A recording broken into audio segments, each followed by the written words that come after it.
Well, earlier I spoke to a close friend of Sir David Amess, the Lichfield MP Michael Fabricant, who told me how shocked he was at what happened. You know, David Amess was one of the most inoffensive people you could ever meet. So for it to happen to him just shows it could happen to anybody. And very cruel for the family, absolutely pointless and devastating for all of us in the House of Commons.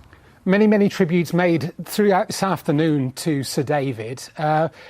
What's the mood been like in Westminster? It must be very poignant there.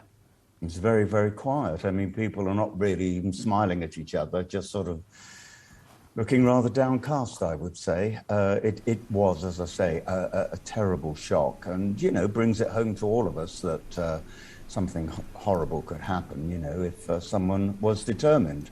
With the issue of security at the fore now for MPs like yourself, have you had any threats made to you or your office recently? No, I haven't.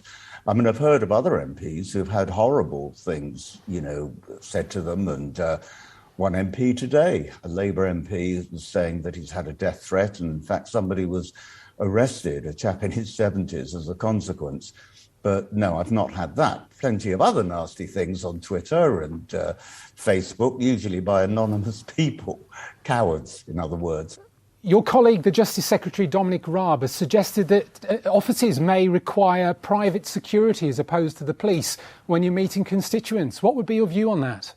I mean, my own view is at the end of the day, I get recognised in Lichfield and other places where I'm walking around.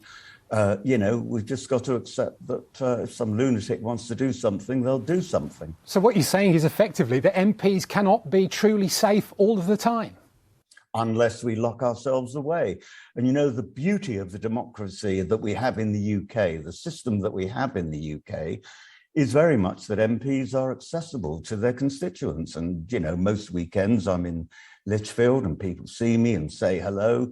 You know, I've never felt anxious and I would hate, you know, for that to change. In other words, my having to lock myself away and be separate from the constituents I serve. The Lichfield MP Michael Fabricant there.